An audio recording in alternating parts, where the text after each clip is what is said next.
What's going on, dividend chasers? It's the Dividend Bloodhound here with another investing episode. In this episode we're going to talk about how to invest your first £1,000 into the stock market, and I'm going to be giving you hopefully some really good tips on how to do so. If this video brings you some value, do please smash that like button and even consider subscribing and ticking the notification bell to really support the channel. That being said, roll the intro.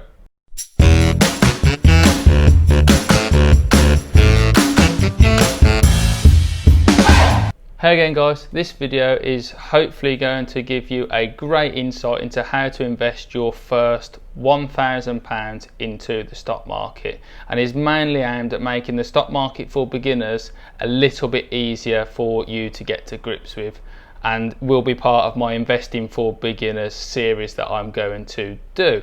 If you're lucky enough to have £1,000 to invest at the moment, you really want to make the most of it and get it into the stock market in the lowest risk way possible, but also be able to maximize your returns or potential dividend income. And we're focusing in this video on building a dividend portfolio. What we'll be aiming for with this first £1,000 is to lay the foundations of your portfolio to really start that compound interest growing and growing well. And to do this, you really need to diversify over a few different sectors to make sure that you spread the risk as best you can while still receiving as much gains as possible as well. The idea being that £1,000 without any share price increase, if it returns you 4%, a yield of 4% in dividends, that would give you £40 over the year. So the next following year you would have £1,040 invested, and then the following year after that you would have £1,081.40, etc. And then the cycle repeats from there, and that is how compound interest starts, and that is just with reinvested dividends. That's without the share price appreciation or any extra input from yourself, because of course you're going to still continue to put your own money in to buy more shares. So that helps the compound rate go quicker, and that helps the snowball get bigger and bigger and bigger until it starts to become an unstoppable force and you start generating some serious income. Of course, some of you out there will be thinking and getting tempted by what's been going on with the Tesla, Neo or Hyliions in the world at the moment, and why not go all in with your £1,000 on one of these companies and potentially make an absolutely huge return. And yes, I mean, that would be a massively gutsy move, to be fair. You'd have to have a massive risk appetite to do that, to go all in on one stock, but you could potentially make a huge return. But that isn't what this video is about. It's not necessarily about growth of the £1,000. It is about building that into an actual income and using that income to buy you more stock over the time, rather than just one stock appreciating over time.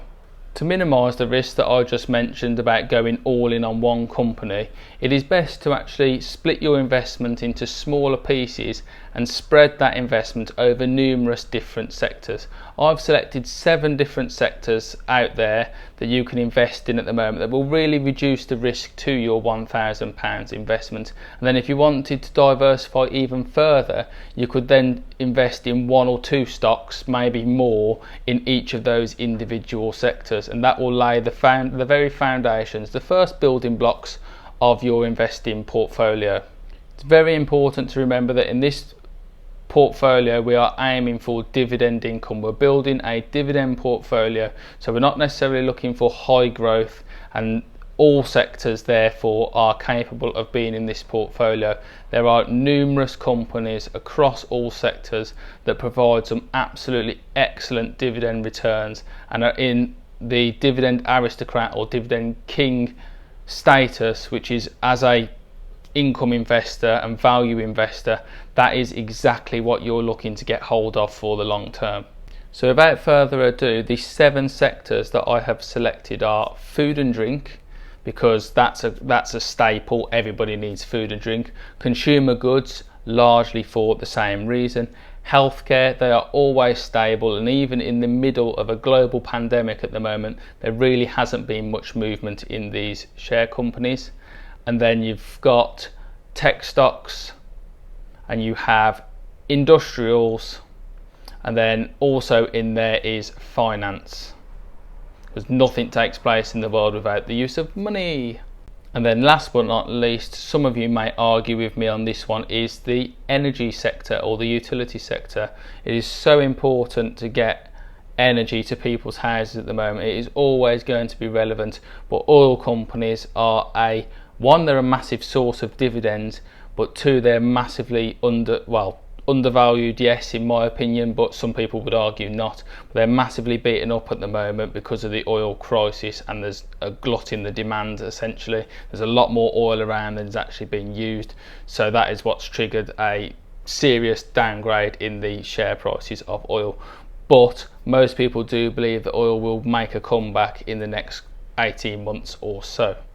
While I've just mentioned 7 sectors to diversify your £1,000 into, it is important not to over diversify and end up with a little bit in hundreds of different stocks. That is not really what you want to do. You need to diversify to spread out and spread the risk, but if you spread yourself too thin, you'll never actually make that many gains. It is so important when you start looking into these companies to do your research. I can't stress that enough. You need to just get past the dividend yield. You actually need to start looking into the fundamentals of these companies. Has its revenue grown over the last 5 years? Has its profits grown over the 5 years? Is the sector as a whole growing? Is it shrinking? What has the dividend increases been like over the last 5 years? Is the company a dividend aristocrat or a dividend king? That is very important to me when I look into a company, because a company can be very healthy in the short term over the last 4 or 5 years or so, but has it done well longer than that? And these dividend aristocrats and dividend kings that are been paying a growing dividend for 25 years or 50 years, for the most part, you still have to look into them, but for the most part, they are incredibly valuable money-making companies. They pay their dividend on the dot, and then they grow it each year as well, which is, if you look at just how many companies there are listed on a stock exchange, and then look how many have afforded aristocrat and king status, there really isn't that many. So that just shows you how well they've been doing. If you don't know what a dividend king or dividend aristocrat is, a king has been paying a growing dividend for 50 years, and an aristocrat has been paying for 25 years a growing dividend also. You really need to look at the fundamentals of these companies as a whole. It literally, that will also eliminate a lot of risk from your portfolio. If you can look in and see some red flags like an extremely high PE ratio or an extremely high debt level or debt to assets, them are certain things that should put you as a dividend value investor off. And don't go yield chasing and fall into the dividend trap either, where a company is offering a 12% yield, a double digit yield, but they've got no hope of actually sustaining it. That is so important that you look more for the more achievable sort of thing. If it is too good to be true, it really is too good to be true. You're looking really, as a realistic sort of prospect, you want anything from 2.5% to about 5 or 6% is about the going rate for where your dividend return should be. And all of those companies should be, for peace of mind, should be either aristocrats, kings, or getting close to that sort of point, or you have absolute confidence in them for your research. This way, once you've made the decision and actually added the company to your portfolio, you can just leave it there then, and you can just ride out whether the stock market goes up or goes down. You still know, and the share price goes down, you still know that your dividend portfolio is going to do absolutely fine. The price might be up, the price might be down, but you'll still get your dividend every quarter or biannually, or however your dividend arrives, you will still get it, and for the most part it will raise each year on year. And that is, you can almost switch off then and practically go to sleep. You still need to remain slightly alert, because obviously sometimes things do go wrong for these companies and you may need to sell off if they cut their dividend, but that seems unlikely for a lot of these companies that have got a premium history.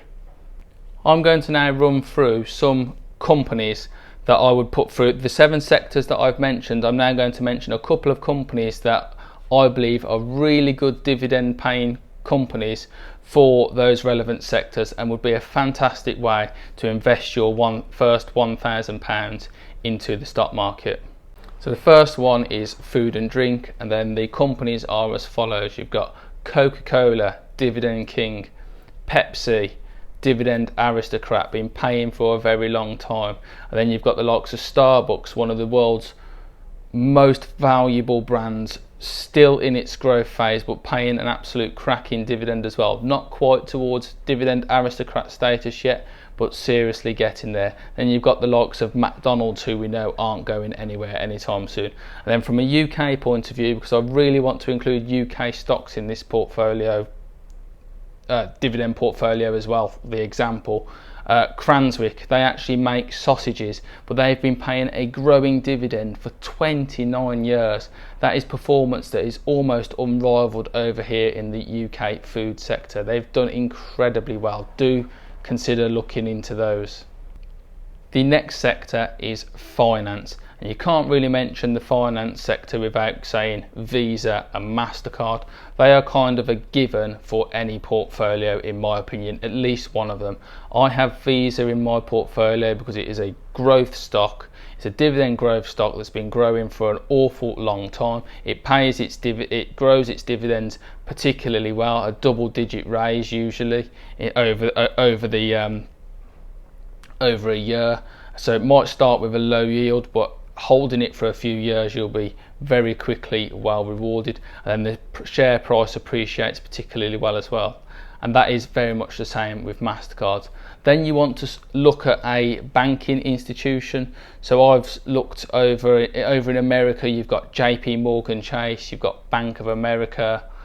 Those are some really good dividend paying banks over there. And then over here in the UK, you've got the likes of HSBC, Lloyds, Barclays, although I am aware that they have their dividends suspended at the moment because they've been requested to by the government, just to free up some extra liquidity due to the global pandemic. And then as an alternative to PayPal, MasterCard and Visa over here in the UK, there is a company called PayPoint that I've had a quick look at, and it actually does pay quite a nice dividend, which is unusual, a higher starting yield of plus 2%, and has been paying this and raising this for quite a while, so it's well worth looking into.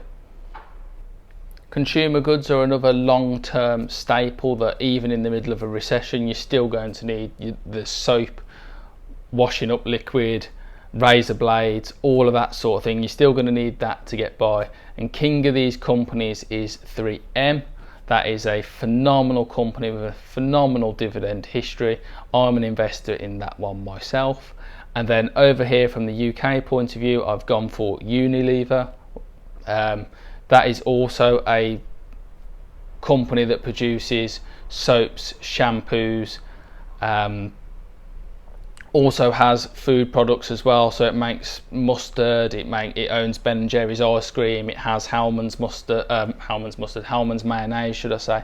So it has some very popular brands under its belt as well, and also has been paying a dividend for an extremely long time, and a raising one at that. Then over stateside again, you've got Procter & Gamble. They need no instruction either. They've got dividend king status as well. And then over here we've got Reckitt and Birkenheiser as well, who also make various soap products. I even think they make Durex condoms, to be fair, which I didn't know until I actually looked into the company. They make a phenomenal amount of products as well. All of these have got really good dividend histories, so they are perfect for building an income portfolio. The healthcare sector is next, and you know, there's a global pandemic going on at the moment, so healthcare is right up there. I mean, we all want to live longer. The companies produce drugs to help that happen. They produce equipment to make that happen, and the rate of technology, there is literally billions and billions of pounds, or even trillions of dollars in money invested into this to essentially get us humans to live longer.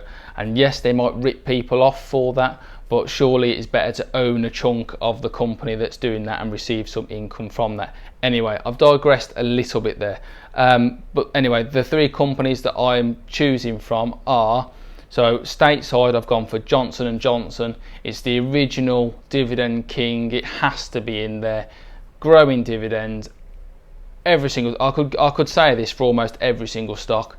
Phenomenal history, raising it for years and years and years. Steady income, still increasing its revenue a little bit year on year. AbbVie is next. They have an absolutely enormous yield for the sector, beating everybody else hands down. You need to watch it a little bit because it's only been around as AbbVie for a while. It's spun off from Abbott Laboratories, but it's been throwing its dividend up double digits year on year for a few years now, and its yield is well over 5%, which makes it nice and juicy.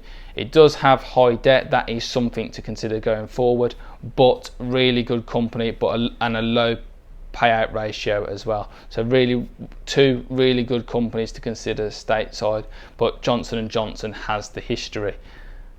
Next, from the UK perspective, we have GSK. They have a very nice starting yield of 3.5%, and are undervalued a little bit in my opinion at the moment as well. And they've also been paying their dividends for an exceptional amount of time as well. You'll start to notice a trend here. I'm looking for properly pedigree dividend paying stocks that are actually going to keep going, paying no matter what, and you can relax, go to sleep, and not really worry about whether what's going on with these companies and whether you have to sell them in the next minute or two. The energy sector is the sixth segment in what I would call my investing pie, my dividend portfolio. Now that has the likes of ExxonMobil in it if you're over in the States, or Chevron. There's numerous other companies out there. Over here in the UK, we've got the likes of National Grid for the electricity side of things. A lot of people will forget that. And then BP, British Petroleum, and then Royal Dutch Shell, or RDSB. Make sure if you're buying over here in the UK that you buy RDSB, because you don't want to pay any extra tax than you have to. These companies are all heavyweights in the energy sector. Some people would argue with me that the sector is a dying breed, but we still have got, and we need, a lot of oil for the next 10 or 20 years or so at least.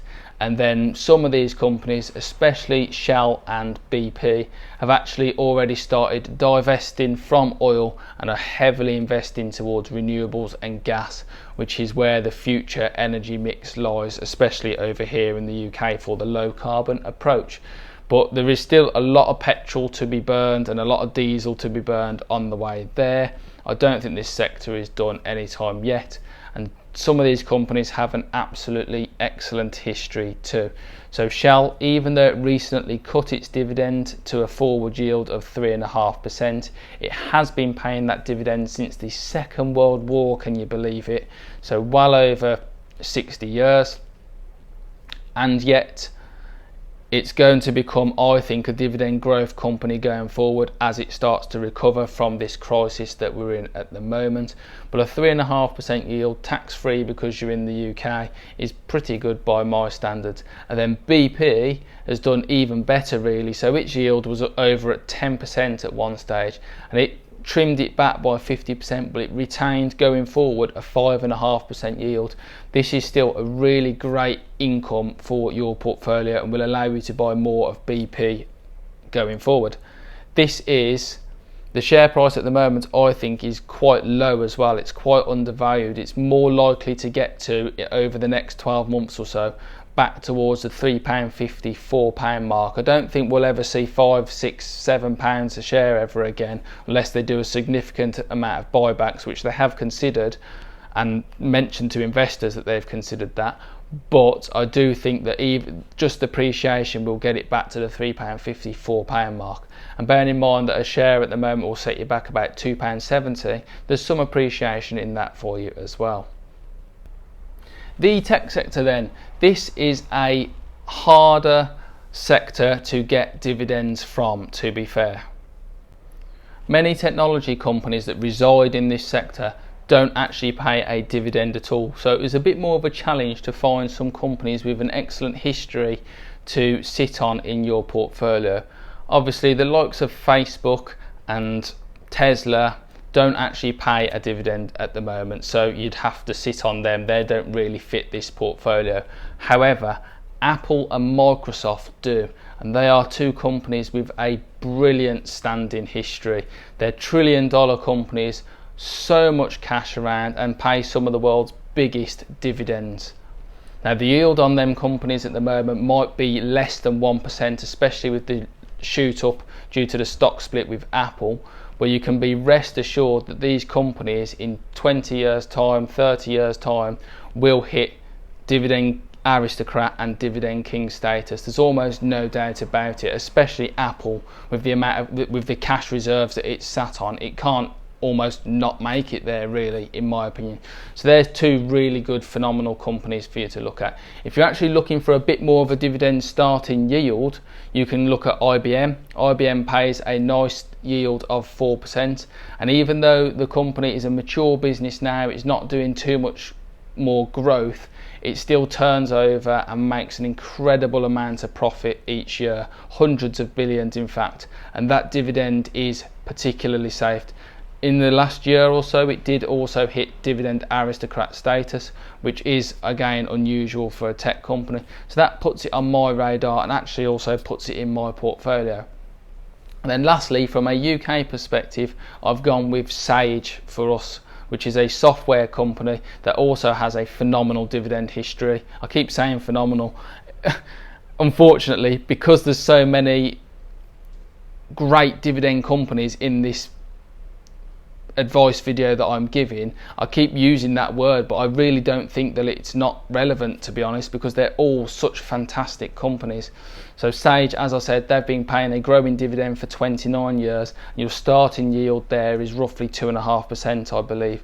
That's also a great company to look for. It's got nothing its value in terms of Apple and Microsoft is nowhere near. I think Sage is only worth about is worth about £9 billion, but compared to the likes of Microsoft and Apple, that is quite small. But still, over here, I like it, and I like it a lot. And last but not least, the final sector segment is industrial. So in this section, my picks would be Raytheon RTX, or Raytheon Technologies as they're now known. They've got a great history. They're always going to have defence contracts to fall back on, especially from the United States, who we know is the world's biggest defence spender. So that means that their dividend is relatively safe, period. And then you've also got over here in the UK, Croda Chemicals. That has a dividend history that's unrivaled in the sector over here. Industrials paying such a great dividend for such a long time is unusual, and sniffing this one out was a great little triumph of mine. I think I'm due to add it to my portfolio very soon. The dividend yield, it starts low, but it has been growing it for a long time, so I expect it to grow particularly well in the next 10 or 20 years and continue its trend. Lastly, also worth a mention is Caterpillar. Great company, makes the big yellow diggers, obviously. Nice 3.5% yield starting, has dividend aristocrat status, so is only going to continue paying it. And at the moment, we tend to build our way out of recessions, so this company stands to fare particularly well in the sales of its construction vehicles, because we're going to build our way out of trouble, and the company stands to do particularly well out of that. I like where it's come from. I like Cat's history dating back many years, and it's quite innovative as well going forward, and it seems to have its fingers in an awful lot of pies, so well worth looking into. And that wraps us up for the sectors and a few of my stock picks for them sectors. Of course, you will be free to edit this information as you see fit. You might only want to pick one stock per sector. That's absolutely fine. You might only want to pick 4 sectors but have multiple stocks within those sectors. It's completely up to you how you use this information. All I'm saying is that to invest your first £1,000, you need to diversify over a few different sectors and a few different stocks. That is the main takeaway I'd like you to get from this video. With the onset of fractional shares from the likes of Trading 212, Freetrade or Robinhood, you can actually now tightly control just how well balanced your portfolio is. Once upon a time, sometimes it'd be really difficult to get a balance in your portfolio because some share prices are a lot more expensive than others. But now you can literally say, I want to spend £50 in this stock, £50 in that stock, and you can, and it will be matched up exactly that, whether it buys 0.8 of a share, 0.6 of a share, it doesn't matter, it will still be worth exactly the same in your portfolio, which means that your portfolio should balance nicely. And that brings us nicely to the end of this video. Thank you so much for watching. I really do genuinely hope that I've helped you dividend investors on your journey to lay the foundations of your dividend portfolio. That would be absolutely fantastic. I hope I've inspired at least some thoughts and at least given you some ammunition to go away with and look at these different companies. You don't have to use any of them if you don't want to, just something that I use in my portfolio. This video has been an absolute pleasure to bring to you guys. If you could drop a like on it if you've enjoyed the content, that would be great. If you haven't subscribed already, that would also be absolutely excellent. But with that being said, for a final time, I'm going to catch you in another episode. See you later. Bye bye.